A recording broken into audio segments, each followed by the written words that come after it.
Cuando vemos dos puntos en un texto, inmediatamente sabemos que viene algo más. Y eso precisamente es lo que acompañará cada uno de nuestros episodios. Aquí hablaremos de todos esos temas que impactan a las organizaciones desde la mirada de sus protagonistas, empleadores y trabajadores, desde una perspectiva interdisciplinaria que nos permitirá profundizar en diferentes dimensiones que impactan los entornos laborales. Somos Godoy Córdoba, firma colombiana con más de 36 años de experiencia en el sector legal, y te invitamos a que nos acompañes en este episodio de Dos Puntos al Aire, el podcast en el que siempre te contaremos algo más. Bienvenidos. Desde Godoy Córdoba, yo soy Víctor Cabezas, les doy la bienvenida a este episodio de Dos Puntos, en el que vamos a hacer un ABC de ESG, de ESG. Víctor Cabezas Albán es socio de Godoy Córdoba en Ecuador y un destacado experto en Derecho Laboral y Estrategias ESG. Posee títulos de la Universidad de Pensilvania y Wharton y otras prestigiosas instituciones académicas. Su trayectoria incluye la asesoría a empresas líderes en reestructuraciones laborales, litigios complejos y programas de empleo internacional, con experiencia en sectores como consumo masivo, alimentos, construcción y tecnología. Actualmente dirige un proyecto insignia de ESG en la Escuela de Negocios de Wharton, además de ser conferencista internacional y profesor en universidades de Colombia, Ecuador, Perú y Estados Unidos.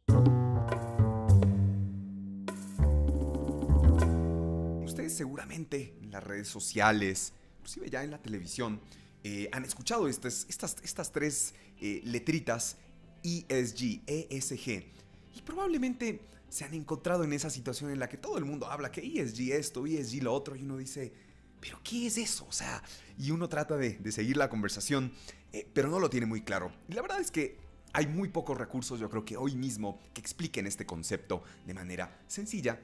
Y yo voy a tratar en este episodio, en estos minutos, de darles esas claves más importantes para que ustedes puedan entender qué es ESG y para que puedan, desde luego, participar en las conversaciones. Vamos a arrancar con la historia, con los antecedentes. Siempre, digamos, antes de entender los conceptos, entrar a los conceptos, a mí me gusta siempre ir hacia la historia, hacia los grandes eventos de la sociedad que fueron generando estos conceptos. 1970, Milton Friedman, seguramente ustedes lo han escuchado, un gran economista estadounidense. Milton Friedman fue profesor de la Universidad de Chicago durante muchos años y un padre en realidad del liberalismo. Y Friedman tenía una frase que decía: señores, la única responsabilidad social de una compañía es incrementar sus utilidades, su ganancia. A las empresas no le vengan a poner temas de responsabilidad social que inviertan en temas de comunidades, tampoco le pongan ninguna responsabilidad ambiental, que cuiden los bosques, que cuiden el agua. No, las compañías están hechas para hacer plata. Punto. ¿Sí? Cualquier desviación de eso, ¿cierto?, es imponerle una obligación que no le corresponde a la compañía. ¿Quién tiene que cuidar los bosques? El Estado. Sí, para eso estamos pagando impuestos. ¿Quién tiene que contribuir a la seguridad? El Estado. Para eso nosotros cedemos parte de nuestra libertad y además pagamos impuestos. ¿Quién tiene que contribuir a... bueno, Friedman diría que ese no es un objetivo válido. Digamos, si es que quisiéramos hablar de un objetivo válido de reducir la desigualdad, es decir, que la gente sin tantos recursos pueda acceder a educación, salud, oportunidad, etc. ¿Quién tiene que hacer eso? El Estado. Para eso pagamos impuestos, no las compañías. Él creía que las compañías tienen que dedicarse a hacer plata. Punto. Y a incrementar el profit de la ganancia para sus accionistas. Y ese es el paradigma de responsabilidad social, digamos que en Estados Unidos y en buena parte de Europa Occidental fue establecido durante los años 60 y 70. No desconcentren a las compañías, no les pongan a las compañías a hablar de temas sociales, ambientales, no. Compañía tiene que hacer planta, punto, nada más. Ahora, años 70, mientras ese paradigma de Friedman estaba en el aire, el mundo estaba pasando por unos momentos tremendamente críticos. Solo para pasar revista a un caso. Sudáfrica. En el año 70, Sudáfrica era un país dividido. ¿Sí? Probablemente ustedes han escuchado del famoso apartheid. El apartheid era un sistema de dominación política en el cual los blancos, las personas de origen anglosajón, que eran colonos en Sudáfrica, segregaban completamente a las personas nativas, ¿sí? Entonces las personas nativas, los africanos nativos, no podían acceder a las mismas escuelas, no podían vivir en los mismos barrios, estaban realmente, o sea, era un país, pero en realidad dentro había dos países, es decir, un régimen para las personas blancas o de descendencia anglosajona y otro para los nativos. Esa era la forma en la que funcionaba Sudáfrica en ese momento. En Sudáfrica había muchas compañías haciendo mucho dinero, compañías extranjeras. Vamos a poner un ejemplo. Digamos que ustedes son dueños de una compañía que hace llantas, ¿sí? Y entonces viene su asesor de inversiones y les dice, mira, nosotros podemos hacer llantas en Colombia o podemos hacer llantas en Estados Unidos con estos costos. O nos podemos ir a Sudáfrica y podemos beneficiarnos del sistema del apartheid, que por ejemplo no tiene salarios básicos para personas de color, y con eso tiramos los costos hacia abajo. Es decir, me invento, si en Estados Unidos, en Nueva York, nos cuesta hacer $5 una llanta y hacerlo en Cali, Colombia, nos cuesta $4, pues hacerlo en Sudáfrica, porque no hay normas laborales, porque las personas de color tienen una situación completamente inferior, nos cuesta hacerlo $1. Entonces, vamos a Milton Friedman. ¿Qué diría el paradigma de Friedman? Anda a Sudáfrica, ya. Si vas a maximizar tus ingresos, te cuesta $1 versus 5, es decir, ni lo pienses. ¿Cuál es tu responsabilidad social? Maximizar el profit para tus accionistas y, obviamente, paga tus impuestos, cumple la ley, nada más. ¿Sí? Tú no te preocupes de que el apartheid, no te preocupes del esclavismo, no, nada. Tú preocúpate por hacer plata y cumplir la ley, punto. Y eso funcionaba hasta que empezaron a haber preguntas más profundas. ¿Sí? ¿Es ética esa inversión? Es decir, si yo sé que mi inversión se está beneficiando y se está abultando con base en un régimen opresor de discriminación, de desigualdad, ¿es una inversión ética? ¿Cómo los bancos, las empresas, entidades financieras repelen o refuerzan estas situaciones? ¿Ya? Vamos a suponer que la empresa de llantas dice, bueno, a mí no me importa mucho el tema político, yo cumplo la ley, si es que allá pues no hay salarios tan altos, una pena, tendrán que cambiar de gobierno, pero yo voy allá a hacer mis llantas a $1. Muy bien, van a hacer sus llantas a $1. Pero imaginen que ustedes son dueños de un banco y esta compañía de llantas les pide un préstamo. Y ustedes saben que la plata del banco va a ser usado en reforzar una empresa, una industria que se beneficia de un sistema de exclusión racial. ¿Ustedes prestarían esa plata? ¿Ustedes autorizarían una operación económica así? Inversiones. ¿A ustedes les gustaría ser accionistas de una compañía así? A pesar que les da una buena rentabilidad, les da una buena plata. ¿Hay relación entre la ética de la inversión en sí misma, los retornos y los temas políticos, sociales de un país? Todas estas preguntas empiezan a aflorar. Y a fines de la década de los 70 hay una cantidad de compañías estadounidenses que dicen, oye, yo en realidad no me importa tanto ganar $1 más, si es que sé que ese dólar está viniendo de una situación opresiva y si es que sé que eso se está obteniendo con base en un país que está segregando y discriminando a las personas de color y que las está oprimiendo. Prefiero no ganar ese dólar. ¿Sí? Entonces empieza a haber por primera vez un criterio de alocación de fondos en función de las condiciones sociales de los países. Entonces una cantidad de fondos de inversión y de accionistas empiezan a decir, mira, compañía de llantas, si tú sigues ahí y sigues beneficiándote de eso, yo me voy. O sea, yo retiro mis acciones, me voy a otra compañía. A otra compañía que, sí, tal vez no me dé los $3, me da $1, pero yo sé que tengo mi conciencia limpia y sé que esa compañía está en un país donde no hay segregación, en un país donde no hay discriminación, o bueno, donde al menos la discriminación pues no se permite normativamente, en fin. Y entonces hay una evolución de lo que en general la teoría lo llama la ética empresarial. ¿Sí? Eso evoluciona hacia un esquema en los años 80 que se llama la conducta socialmente responsable de las compañías. Es decir, un esquema para alocar fondos y un esquema para que una compañía pueda decidir dónde invertir su plata, dónde estar, no solo en función del revenue, no solo en función de la utilidad, Milton Friedman, sino también en función de los criterios sociales, de cuál es el impacto de ese país en la operación de la compañía y cómo la compañía opera en ese país. Ese digamos que fue el paradigma, el famoso CSR, Corporate Social Responsibility, responsabilidad social corporativa. Y luego, como todo va evolucionando, de ahí nace el esquema ESG. ESG significa, es una sigla en inglés, pero significa la E, significa environmental, o sea, ambiental. La S, social, y la G, gobernanza corporativa. Esto quizás es en este punto un poquito confuso, pero por el momento quiero que tengan en su mente algo súper claro, y es que pasamos de un esquema en el que solo valía la plata a un esquema en el que los temas sociales eran considerados para hacer inversiones, para alocar fondos, para decir dónde operamos y dónde no. Y ahora pasamos a otro tercer momento en el que hay 3 criterios para hacer esas inversiones.